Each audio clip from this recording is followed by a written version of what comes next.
Welcome to Center Heist Productions. Please hit the likes and subscribe down on your left hand corner. I'd muchly appreciate it.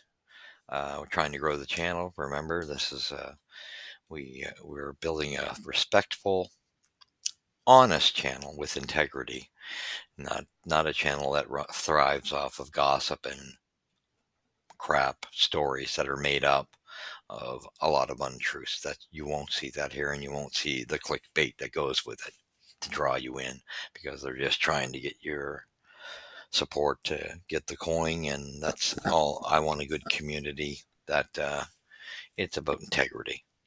So please do that. That would help me a lot. I'd muchly appreciate it. And thank you to my followers that I have at this point. Might be a slow process, and we are looking at trying to get a tech in to see if we can move the channel so that we can start going live.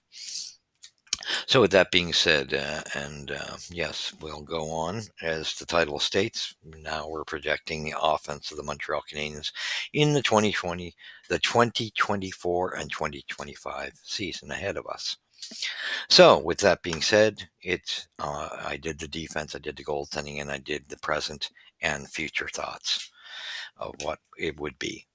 All right, we're going to do the same breakdown with the offense, and who we've seen a lot of difference. There's some lines I couldn't believe that I seen projected by some people. It was just they didn't put any thought into it. It was ridiculous. I think the only consensus is line one. Line one is the obvious consensus. It's and I see it that way. Slavkovsky, Suzuki, and Caulfield this season. Easy. And then the second line, it starts getting tricky. And I'll shock some people because I don't look at Waugh as a prospect anymore. I look at him as he's earned his spot. That's my opinion. So I'm not even putting him in the category of a prospect. To me, Waugh, he's either thrown into the third line, or what I think he should be on the right wing with Doc, because I don't think there's that enough talented players to be ahead of him. That's just my opinion. I thought he was doing a good job. And I thought he had chemistry with Armia. However, I think they're going to have Newhook at the start of the season with Doc and Waugh for that speed factor. But I think it'll change because of the effectiveness of Armia's all-around game.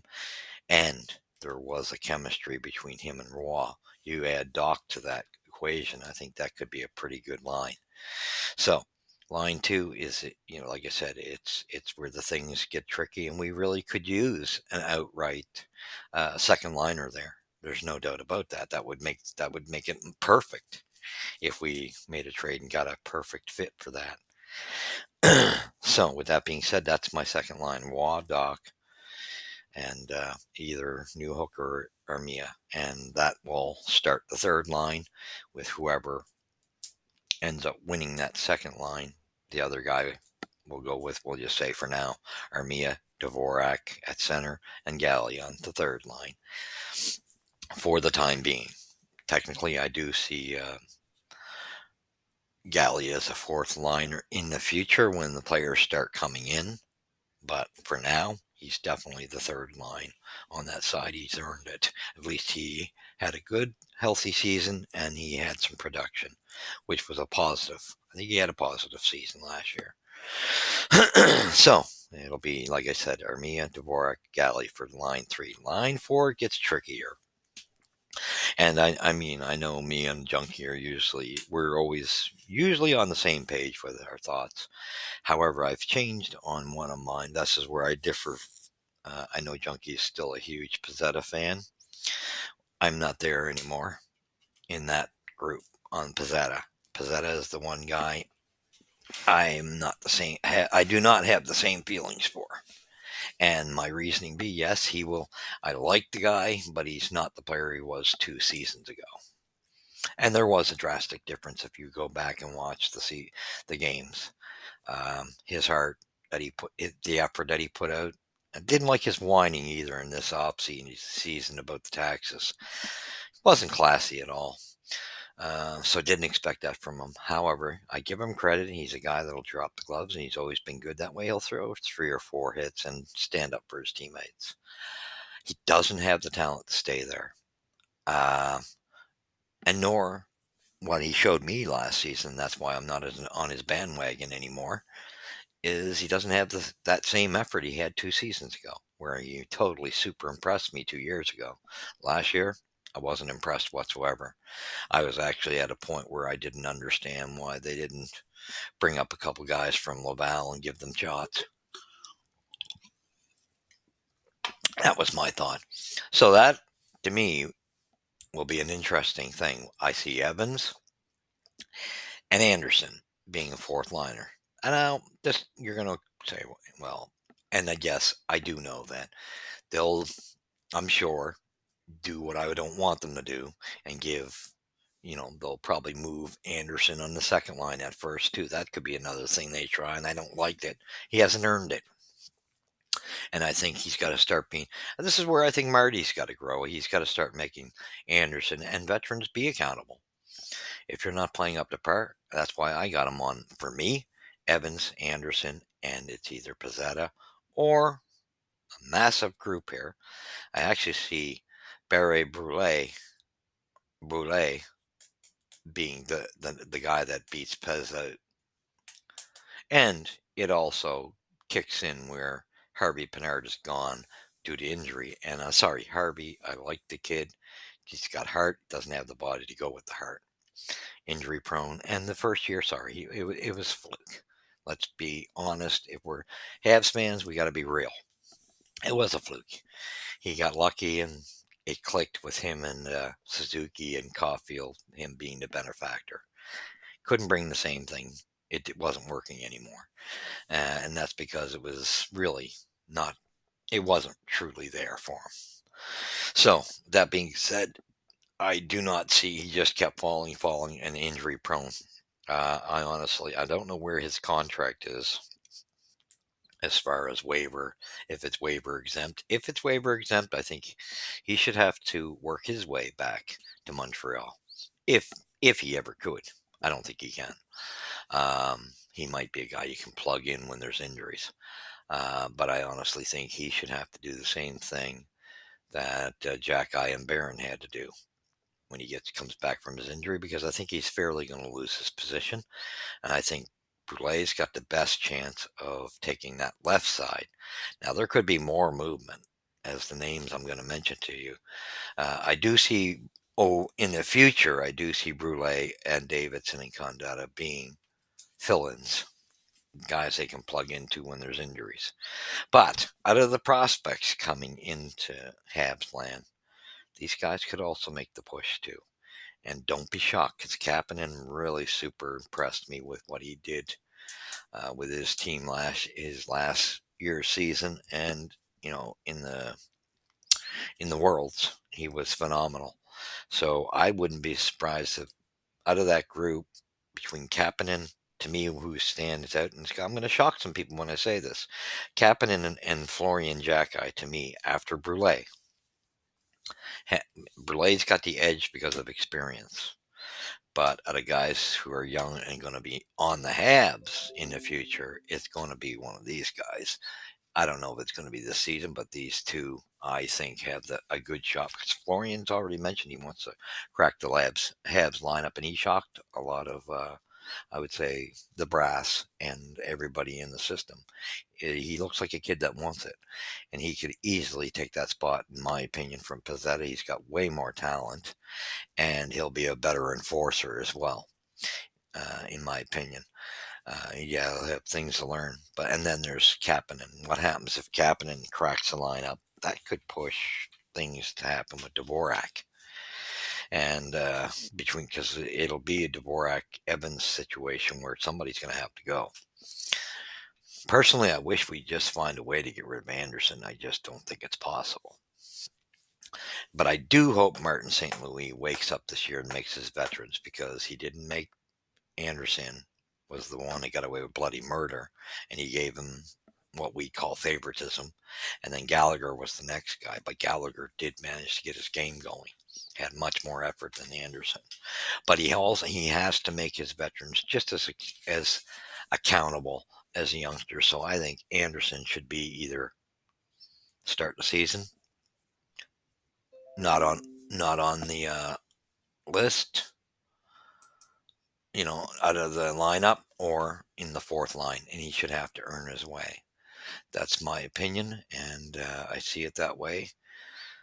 I know they probably won't do it that way because he's a vet, but he's not part of the future, and nor do I.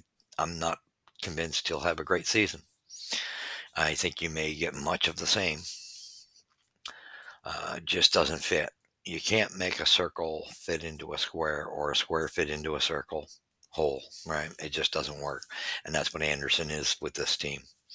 So we'll see what happens. But I do say watch out for Pizzetta because it's Pizzetta. Yes, he would, if he gets pushed out of the lineup, he would get picked up on waivers by somebody. But we are going to have to move on from him anyway because there's too much talent down below. And I do think Florian and Kapanen, in my opinion, have the best chance. And Beck's right behind them. Beck had a good season too. Um, and then there's Messar. You can't rule him out. And I just happen to think all of those guys would. And then, you got Heineman. And Heineman should have had a spot 2 years ago, except he got injured and he hasn't been the same. And he missed his opportunity last year to crack the lineup. To me, if he finds his game and wakes up, he'll easily push Pizzetta out. Easily. And it's do or die for Heineman anyway, in my books. If he doesn't do it this season, there's too much talent coming up is going to push before him, and then he'll get left behind, and they'll have to just move on from him. So to me, this is a wake-up call this training camp for Heineman. And I think he honestly could take the spot from Pez, and I think it would be a step forward. And like you say, and I'm not ruling Florian out at all because he's going to be, in my opinion, and he could actually be a center at that. He could shock us and be a center. Who knows? He's definitely going to be a fourth liner for sure at worst. He wouldn't shock me to see him even move into the third line. He's got more talent than we thought he did. So to me, and he's hungry. So I see Kapanen, who looks hungry, and I see Florian being the two that could shock it. And Heineman, it's a have to do this year. He has to grab on to. He's got to make things happen, or he's done with the Habs. And then, like I said, Beck would be next. But I think it would do him and Meshar worlds of good to have a season down in the AHL. I think that whole list, other than Heineman, because Heineman's now been there 2 years, and I think that's why I say it's do or die for Heineman out of that whole crew. He's been there, and if he's going to make the Habs want to crack, he's got to fix what he screwed up on last year. And to me, he's got way more talent than Pizzetta, and he's a good banger, but he's got a shot. So if he just wakes up, it's going to be up to him whether he wants it. But I won't rule out Kapanen and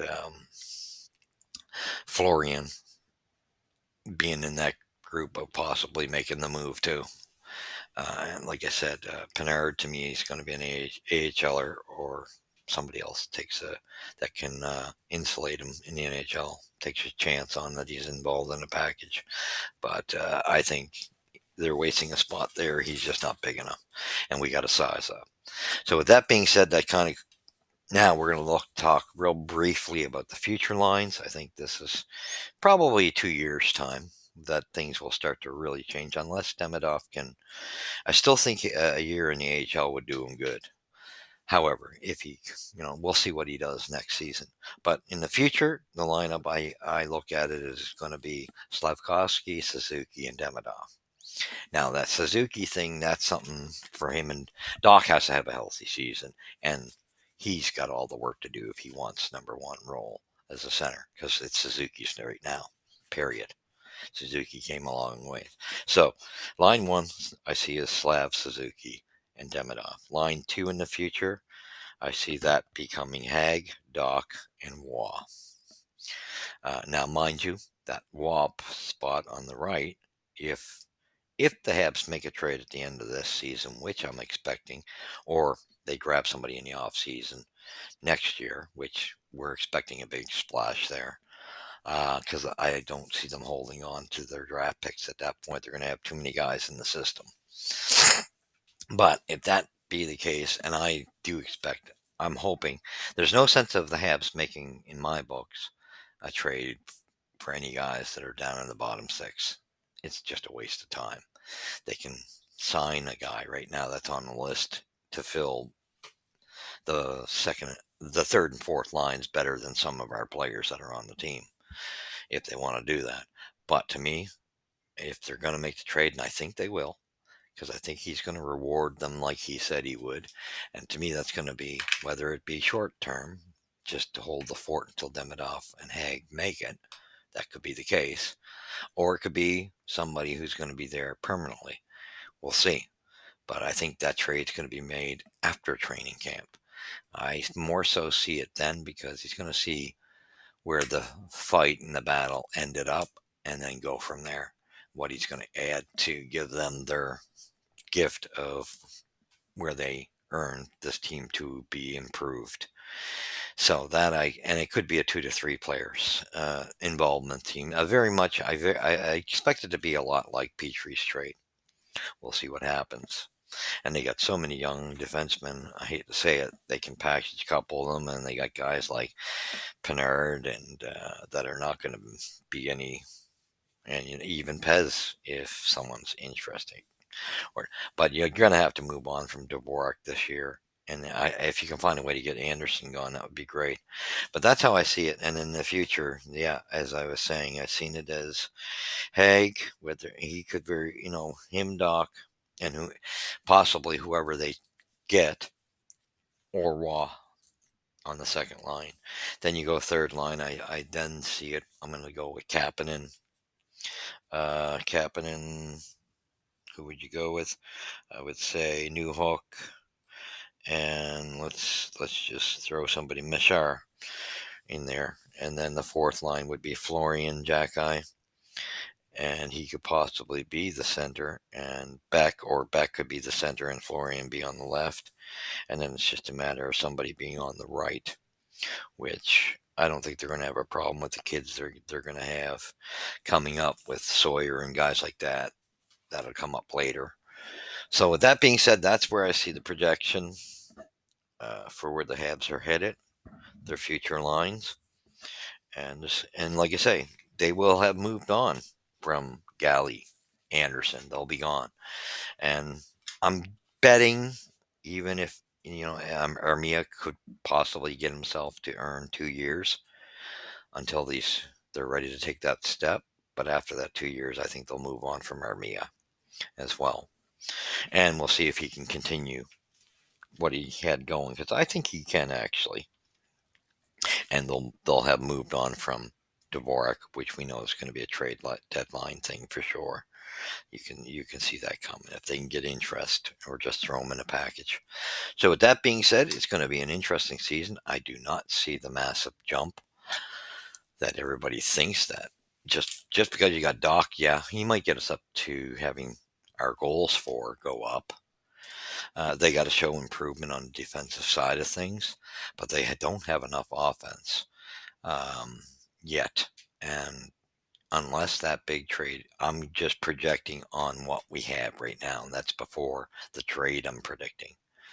I will have to reassess if they make the trade that I think they're going to. So, but projecting it now, I still see us as a bottom 5 team. Maybe you move up a spot, but I don't know, because Chicago's really made a push to move up a bit, and so has San Jose. The Kraken have made some good moves, and Utah, we know, they're really going to move up the list in the West. No doubt in my mind, that's going to be a potent team. So I still think Montreal's going to be a part of the bottom 5 unless they do inject a top 6 player. And we'll see what happens from there. And that will also mean they'll have to correct the power play. That's a given. But I still think we're going to get a top 5, or worst case scenario, top 10. We'll be in that range between a top 5 and top 10. We'll be somewhere in that ballpark, in my opinion. I don't see the drastic jump. I do see our goals for could improve, and maybe we improve the goals against to bring them down. But I just don't think it's going to be enough with just Doc, and we don't even know if he can stay healthy. I think he's got the talent to definitely up the goals for, and might get us a few more wins. But I do not see us pushing. I still think Ottawa, Buffalo, and Detroit are ahead of us, and will be ahead of us. We'll be pushing though, which is they're just ahead, more advanced. But when we get in 2 years' time, I think we're doing a better job with our rebuild. They're ahead of us faster because they started sooner. But I think when Montreal catches up, Montreal's going to move by them. But that's not till about 2 or 3 years down the road. So with that being said, that you've seen it here on Center Heights Productions. Remember that. Please tell your friends and family. We're trying to create a good community here on our channels. We have this channel and a football channel and actually a spiritual channel. So you can leave your comments. Just be polite, respectful to everybody. And that's all we ask. I do like to read the comments. I like hearing your opinions. So this is just my review of what I think of the forward group and how it will sit, because there were some guys that came out with the most ridiculous four lines. I mean, the only line that, they even had the first line not the way it is. And yes, we do know that there's a possibility that Slav and Doc could be thrown together periodically, but I don't think they'll touch that first line for the most part. But could it, there could be temptation if things slow down for the first line at some point. They could just say, okay, let's try Doc and Slav. But I still think that is your first line. And like I said, the rest of the lines, it was ridiculous how you were seeing them shape up the way some of these people just did a lazy job. And then others were in agreement. We're all on the same page, like myself, that no, that's not how the lineups are going to be. So anyway, that was the third part I promised. And we're still in vacation mode through the summer. We're watching from a distance when we're home, and we'll try to keep up to snuff, up to par. So thank you for watching. You've seen it here on Center Heights Productions, and God bless. Catch you next time.